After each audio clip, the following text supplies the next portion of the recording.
Victory! Cincinnati Bengals fans, we get to talk about a win. The Cincinnati Bengals defeat the 5-win Tennessee Titans. Wow.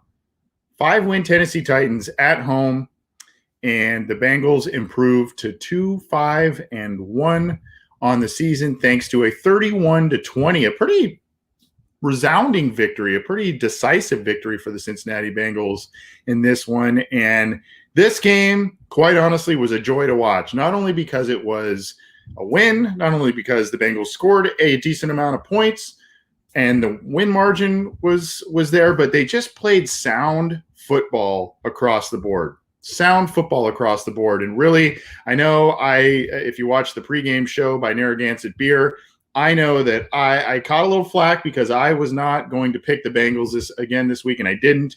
And, you know, I'll eat some crow. I'll eat some crow today, guys, because I felt that their backs were against the wall, and I felt like there was just too many cards stacked against them in terms of injuries, too many things going on this week for them to get a win against a quality opponent.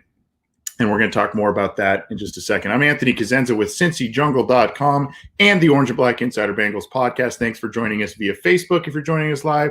Thanks for joining us on our YouTube channel if you're joining us live. If you're joining us on YouTube, there is a nice little subscribe button with our logo right there. So click that, get all of our new material, get alerted when we take the air live, get the Chalk Talk episodes from Matt Minnick, and get all of our new material. And then, of course, download all of our great podcast material on your favorite audio streaming software platform. Appreciate the support. So, look, let's talk about this win, okay? There's a lot to like about it, just liking a win in general. But the way that they went about it and won, my favorite thing, though, Bengals fans, ladies and gentlemen, my favorite thing about this win is that it was against a quality opponent, and it came during a week of so much turmoil. It came during a week when Carlos Dunlap was very disenchanted with the franchise. John Ross news came out this week. A lot of players, there's a lot of uncertainty about futures of players, a lot of injuries, and they went out there and they handled business against a really good football team. The Titans are a good football team. You can, if you're on the Tennessee side of the fence, you could say, basically they just didn't show up to play against the Bengals. I guess you can make an argument to that, and it was just they overlooked them after a tough game against the Steelers last week. I mean, I guess you could do that, but hey, the Bengals made plays. Red zone interception by Jesse Bates. Gio Bernard has 3 touchdowns in the last 2 games in relief of Joe Mixon, 2 receiving. And look, Joe Burrow was playing very well. He got a little bit of a gift at the end of the game there with the interception that was called back on a ghost of a PI call. It probably wouldn't have made the end result any different. The Bengals probably still would have won, but the margin of victory would have certainly been smaller given the field position and all of that. The stat lines, which, by the way, we'll get to all the stats in just a minute. The stat lines would have been greatly affected for Joe Burrow as well.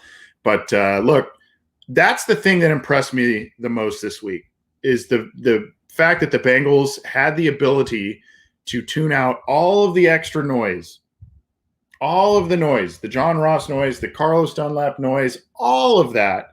And they could have really packed it in and said, for lack of better words, screw these coaches. We're not showing up to play. We're going to go through the motions. We've already got a poor record as it is, so let's just pack it in. They didn't do that. And I want to give credit where credit is due on this coaching staff as well, because we have been hammering them. And look, this win doesn't cure every single issue. This win doesn't cure every single thing that's wrong with the Cincinnati Bengals. And it doesn't even necessarily point to them rattling off a bunch of wins coming up here. But it does point to things trending in a better direction. It does point to things, it does point to a lot of improvement. And you can say, if this game was against a Giants team, or say for the sake of argument, they were playing Jacksonville again this week and it was just a lesser opponent and they came out and they handled business, you would still be proud of the performance. but that the fact that they did this against the Tennessee Titans, who went to the AFC Championship game last year, look to be headed to the postseason again this year, the fact that they were able to do many, many things well against a quality team, that was impressive. Credit Zach Taylor with the play calling on offense. It was very efficient. It was very productive. Gio Bernard remained productive. Samaje Perine came to play, had a couple of nice plays, did some stuff on special teams, had a nice block on a Brandon Wilson kick return, got into the end zone, had a couple of nice runs late in the game, and just a really good game plan all around by Zach Taylor and Brian Callahan and company. Lou Anarumo's been public enemy number one around these parts, giving up big leads. And, hey, 20 points. And really, 7 of those was a little bit of kind of catch-up / garbage time points. And they came to play without Sam Hubbard, without DJ Reader, without guys all across the line. Mike Daniels played pretty well. So he played well in the interior of the defensive line. Carl Lawson did make a couple of plays, did jump off sides once. But, overall, pretty good play by him. The secondary played outstanding for the most part. A good game plan by Lou Anarumo. Special teams made a lot of good plays today. Just a nice 3-phase win by the team all across the board. And we'll talk more about that in just a second by showing the tail of the tape, as they say, with showing some stats, etc. Again, the thing that impressed me most, quality opponent, and you did it in a week where you were dragged publicly through the mud in terms of reputation, the coaching staff's reputation, etc. Speaking of coaching staff reputation, we cannot go without giving a nod to Jim Turner, the offensive line coach. If Lou Anarumo was public enemy number one amongst Bengals fans, Jim Turner has been public enemy number 2. And for a lot of good reasons early in this year, but slowly you're starting to see these last couple of weeks, you're starting to see the offensive line play better, getting some cohesiveness. Today, folks, all 5 linemen that they put out there starting today, all 5 of them are backup offensive linemen. Now, Redmond started a lot of games. He was kind of the only guy that carried over in terms of a starter from last week, and he's been starting a lot this season. But technically, he was down the depth chart because of Xavier Su'a-Filo. And, you got 5 new starting offensive linemen. They kept Joe Burrow clean. They paved the way for running backs to make some plays. Not gigantic runs, mind you, but nice chunk yardage plays to control the clock, control the game, control the pace of the game, keep Derrick Henry off the field, keep the Titans offense off the field. And really, the script fell their way today. And it was really great to see, because I would venture to guess a lot of people did not expect this result today by the Cincinnati Bengals. And I don't say that just to be negative. Just based on the fact they have 1 win and a tie through 7 games this year. Right? They had 2 wins last year, and then they have, 4 wins under Marvin the year prior or something, 6 wins, something like that. So they haven't been winning a lot of football games. So to pick them today against one of the best teams in the AFC, it wasn't an easy task, but they handled them and beat them by 11 points. You got to really, really give a virtual pat on the back to Zach Taylor and company to showing up to play today. It was good. And now you look back, right? You see this game and you look back now at this season and you go, what if you pulled out a couple of those 1-score games? Not all of them. What if you had 2 more? All of a sudden you're a 4-win team. What if you were able to hang on to that lead in Indianapolis and sneak away with that one? Then you've got quality win against Indianapolis, quality win against Tennessee today. What if that Eagles game wasn't a tie? What if you ended up hanging on to that lead late? And, you're talking about a team that's in the playoff picture if you just hang on to like half of those games. So while this is great and savor it, and I think a lot of positivity is going and momentum is going to be carried not only into the bye week, but potentially out of it as well. And the Bengals do have, we'll talk about this in a second too, the Bengals do have a number of winnable games at the back end of their schedule. So, we could see some nice momentum to end the year.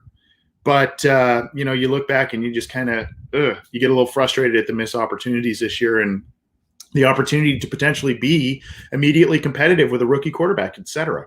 So at any rate, very good win, in easily the best win of Zach Taylor's young coaching career. I mean, I guess you could look at the Browns game to end last year as well, but this is a big win for Zach Taylor.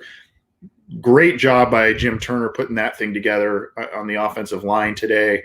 Great job by Darren Simmons' crew. Randy Bullock, perfect on the day in field goals and extra points. And then, of course, you've got the big return from Brandon Wilson. Kevin Huber punts the ball down to the 2, just to with 16 seconds left. It's just great work by his unit, and even a pretty decent day from Lou Anarumo's unit too. Just a solid day across the board by the Cincinnati Bengals. A really, really good win. Again, I'm Anthony Cosenza with CincyJungle.com and the Orange and Black Insider. We're going to be here a few more minutes talking about the Bengals' 31-20 win over the Tennessee Titans to put them at 2-5-1 on the season. You can get our show you can join us live on Cincy Jungle's Facebook page. So go ahead and give that a like if you're a Facebook person, or if you like our YouTube channel and prefer to watch things on YouTube, subscribe to our channel, get notified when we go live or when new material is available. And then, of course, all of our stuff is on your favorite podcast streaming platform. Not only our show, but Orange is the New Black with Ace Boogie and Zim Hude, as well as Matt Minnick's Chalk Talk. All part of the Cincy Jungle channel, so go check it out. And thanks for tuning in today for the postgame show. As I said, we've got a little bit more to get to, so let's go through the stats here, and I will show that to you just a second. Hopefully you can see this here. Here are the statistics on the Tennessee side. If you look to the right side of the shared screen here, not an overall bad statistic day from Tannehill. Most of those yards, I think he only had 12 or 13 pass attempts in the first half. So they weren't really throwing the ball much, and they didn't really have the ball very often, very much in the first half anyway. And we'll try and get to those stats in terms of clock management and clock control in this game. But the Bengals hogged the football. And, the one interception here for Tannehill was killer. That was, the Bengals had the field goal there. Tennessee's driving right down the field, and he throws an inexplicable interception in the end zone. Didn't see Jesse Bates coming across to come on in and get that play. And Bates having a Pro Bowl year by Jesse Bates. Great play by him. Only 233 yards passing, the 2 touchdowns, though, by Ryan Tannehill. A big day from Derrick Henry. He did have the 112 yards and a touchdown. Usually, if you would have said Derrick Henry, 112 yards and a touchdown against the Cincinnati Bengals, Tannehill 2 passing touchdowns, you would have said that that's a recipe for success. And look at the rest of the rushing yards. I mean, we're going into over 200 rushing yards allowed, a lot of chunk yardage, but some of these big plays were when the Bengals were able to get a big lead. And that is where having a quarterback like Joe Burrow to be able to get a lead, you can allow these types of plays when you have a substantial lead, and then it doesn't really hurt you. It's just kind of padding the stats for guys. And that's good to see. Big day from Corey Davis, fellow member of the draft class with John Ross there. Corey Davis, 8 receptions, 128 yards, and a touchdown on 10 targets. Bengals did a really good job on A.J. Brown. He did have the touchdown late in the game, but 4 catches for 24 yards. His impact was minimal, and I think that had a lot to do with William Jackson returning to the lineup today. William Jackson was largely responsible for covering A.J. Brown, and it showed. He did get, burned on that 1 touchdown, but for the most part, very minimal impact from him. Minimal impact from the tight end, Jonnu Smith. And, you see just kind of a lot of from everybody else. It was kind of the Corey Davis show for the Titans in the receiving game. No interceptions there. And then, of course, some defensive stats. When Jonathan Joseph is your leading tackler there, that's usually not a good sign for a defense. Jonathan Joseph had a rough day at the office today. He was covering Tyler Boyd when Boyd shot into the end zone late in the game. he had a rough day at the office today. Rough day at the office for Jonathan Joseph as he made his return to the Cincinnati Bengals, to Paul Brown Stadium rather, this Sunday. Let's look over on the Bengals side of the ball. Before we do, actually, I want to point this out. Here we are at the end of, if you look at the first quarter, field goal, they punted once, touchdown. Then you go second quarter, touchdown, punt. Then we start to go touchdown at the end of the third quarter, touchdown, fourth quarter. I mean, you see here, there's a couple punts sprinkled in there, but they were moving the ball kind of at will today and putting up a lot of different points, a lot of long drives. Look at here, the 12-play drive to start the game, 9-play to get the touchdown, 9 plays, another touchdown drive.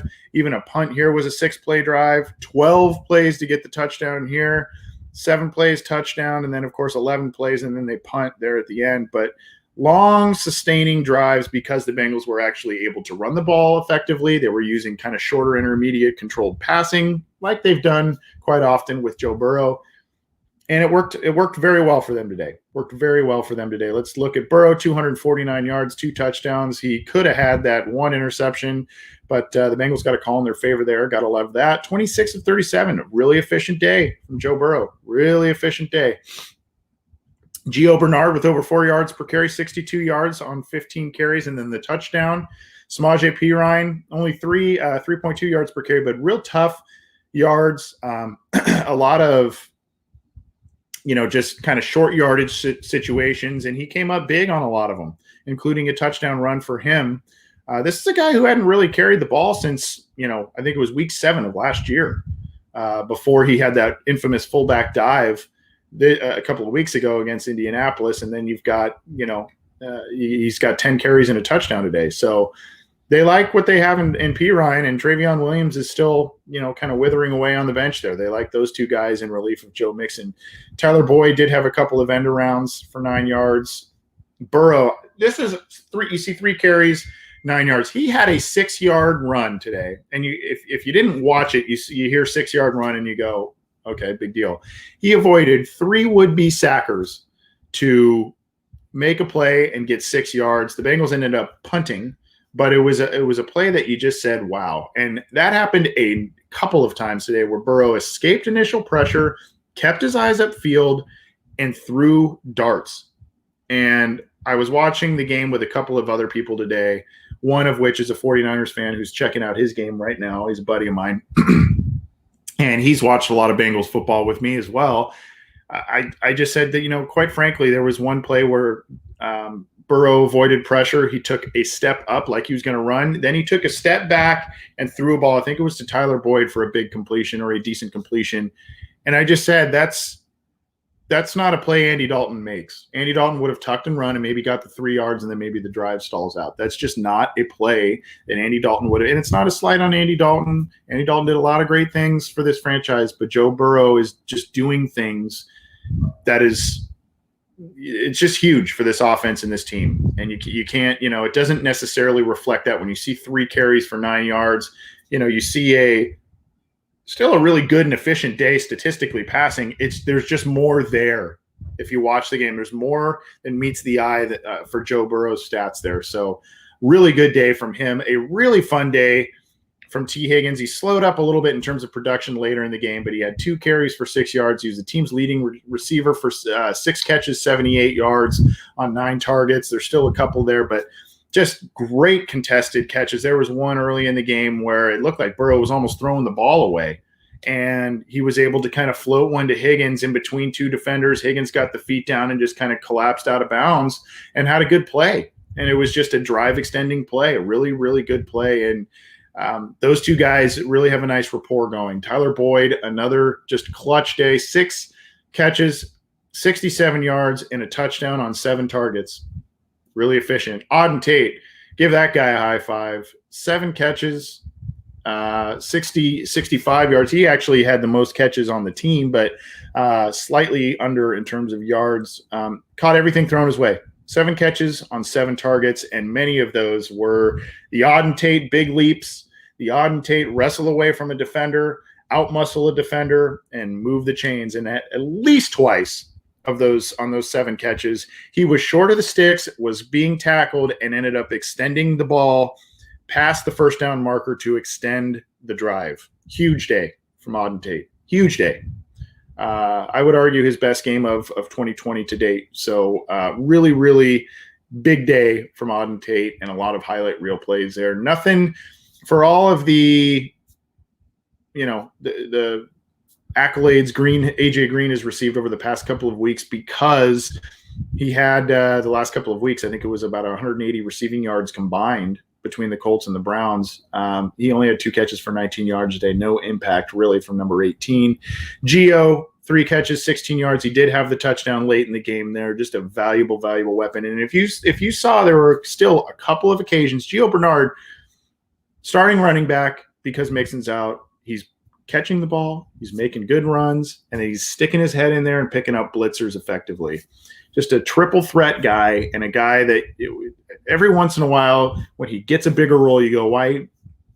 I mean, I know you love Mixon and you love what he brings, but why doesn't Gio get more touches? And he just keeps showing his value. In the last couple of weeks, he has come up huge. 3 touchdowns the past 2 weeks, and just, good player, and a good guy to have in the locker room there. Ethan Carter had a short catch, and then P. Ryan. Here's some of the stats here. Jesse Bates with 11 tackles, and then, of course, the interception earlier on the first drive, actually, Tennessee had.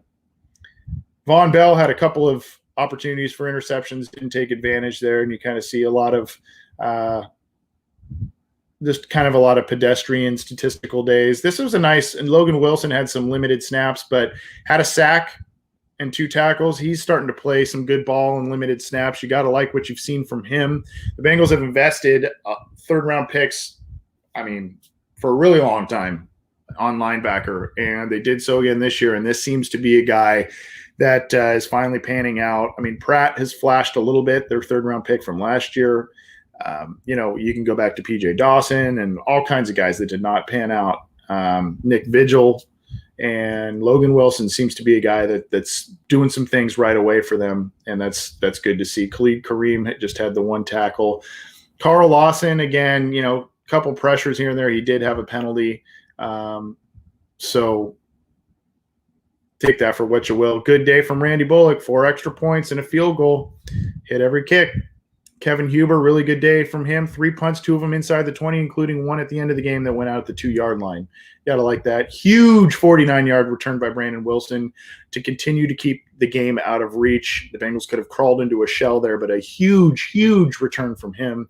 He's been a little quiet this year, and he did have a, not a good return that set the Bengals up at the 10. But, that 49-yarder was big. So all in all, a really good special teams day for the Bengals as well. Let's go back real quick here. Look, folks, this is the Tennessee Titans. If you look here, look at the sack column. Goose eggs. Now, that's on Burrow avoiding pressure, getting out of sacks a couple of times, but kudos to this offensive line. Kudos. They played really, really well. Unfortunately, some of the team stats aren't available quite yet on NFL.com. So that is that. So what's next for the Cincinnati Bengals? What do they have coming up here? I do want to also give you one other stat, food for thought. I'll talk about that in just a second too. But let's share this. This is the remainder of the Bengals schedule. Just doing a little quick Google search here. This is what they've given us so far. You're 2-5-1 here through these first 8. You've got the bye this week, and then you head to Pittsburgh. That game, by the way, you can see 10 a.m. 125. That's for us West Coasters. Those are the times that I have to deal with on the West Coast. Those aren't Eastern.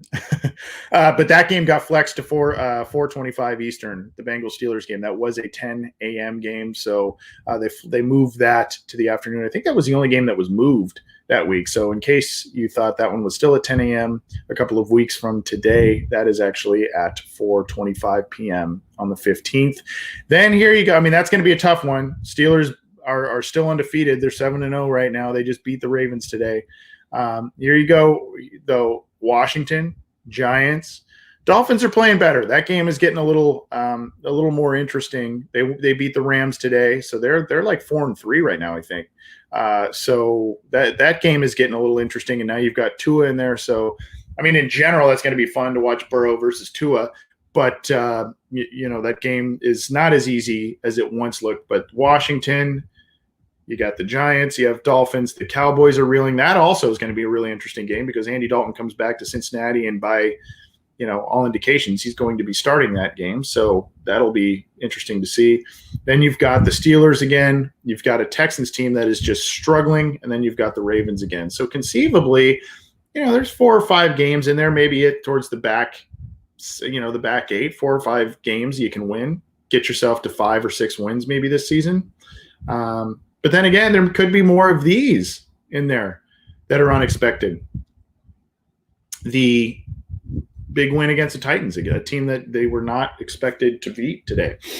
One thing that I also want to point out, I've said this a couple of times on some recent podcasts, but something that makes you feel like it's moving in a positive direction in terms of this team.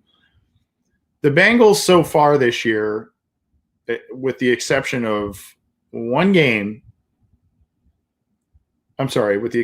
games, the Ravens game and the Chargers. So in 6 of their 8 games, they've scored, 20 plus, 23 plus points and a handful of them in the 30s. If you go back to 2019, the Cincinnati Bengals struggled to get past 20 points throughout most of the season. If you look, I'll pull this up here because I pulled up their schedule from last year. 1 second. If you look at this is their year last year. 20 points, 17 points, 17 points, 3. They got 1 above 23 points, 17 points, 17 points, 10 points, 13 points, 10. The win against the Jets, barely over 20. I mean, they just weren't scoring points last year. 10 points, 19 points, 13 points. Then they get 35 and 33 to end the season. So already this year, they're scoring way more points than they were all of last year. And even though the wins haven't been there, it's been a much more enjoyable brand of football to watch this year. It's been probably more frustrating because they weren't blown out of the building. They actually were in games and they lost games that you feel like they should have won. So in that regard, it's a bit frustrating. But, you got to really like where the offense is headed. And, I mean, you can credit Zach Taylor, but you also have to immediately point to the quarterback in the play there. Joe Burrow is easily in the offensive rookie of the year discussion. And, it kind of goes back and forth whether it's he or Herbert that'll win. We'll see what happens with Tua. But, I think it should be him.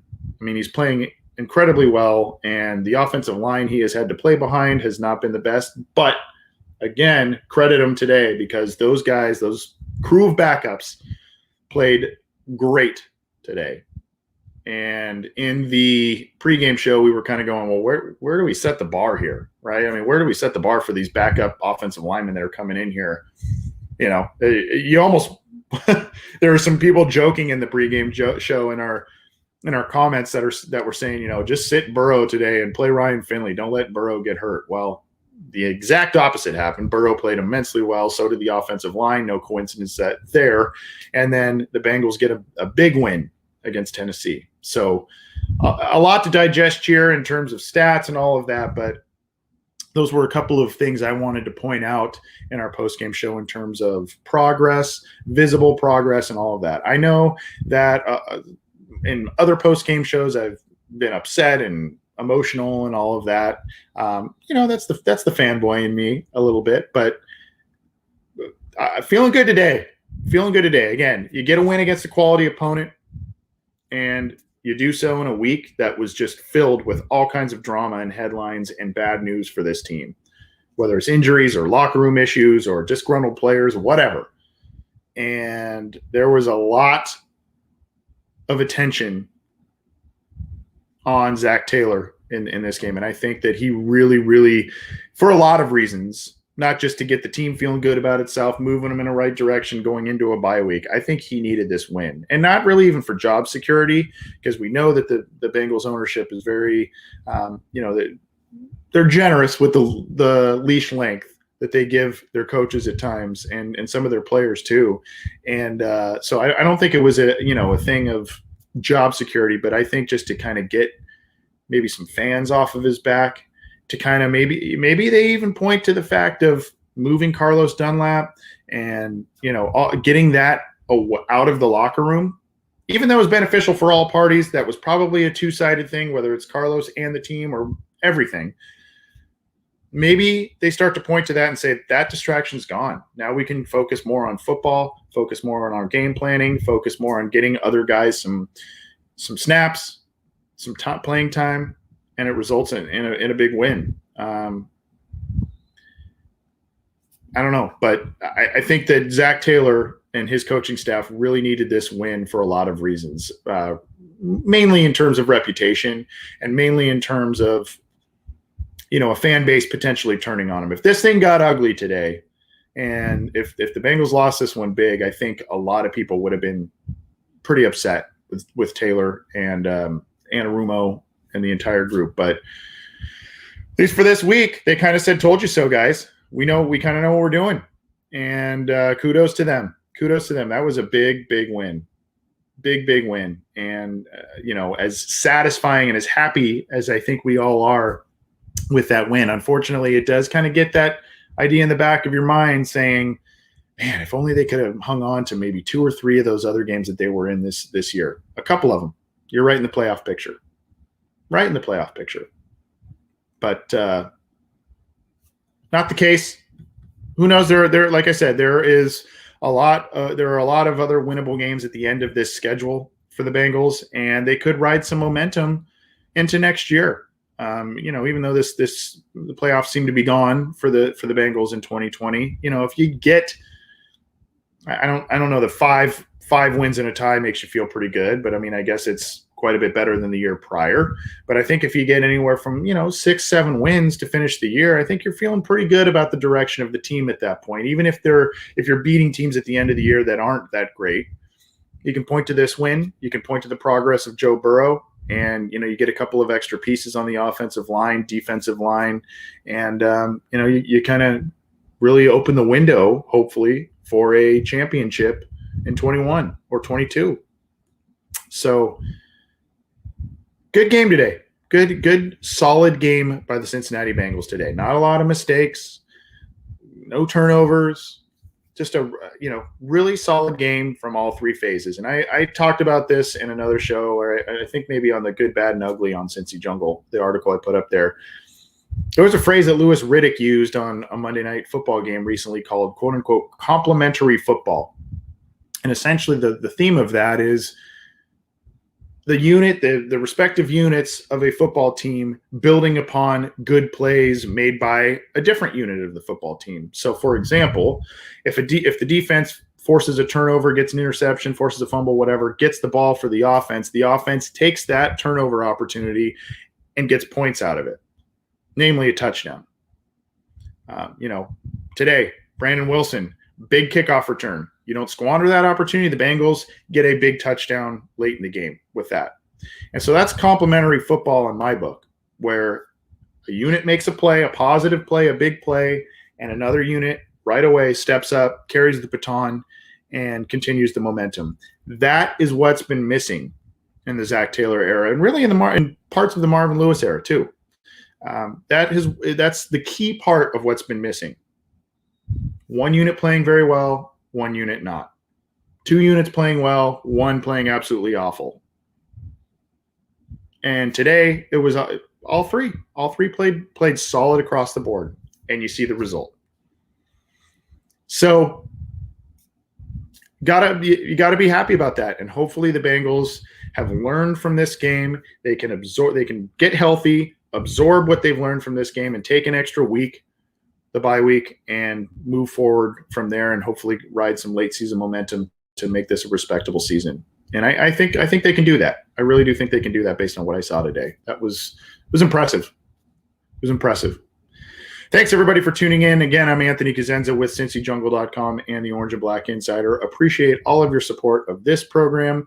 Appreciate the support of CincyJungle.com and the other podcasts associated on our channel. Get this show and our other shows on all of your favorite audio platforms. Subscribe to this YouTube channel if you're watching it on YouTube, and you can always get our streaming on Cincy Jungle's Facebook page as well. Appreciate you guys tuning in. Hope you had a great and fun, safe Halloween, whatever you were doing and whatever you may be able to do based on the world situation there. But hope you all were safe, smart, but had a good time.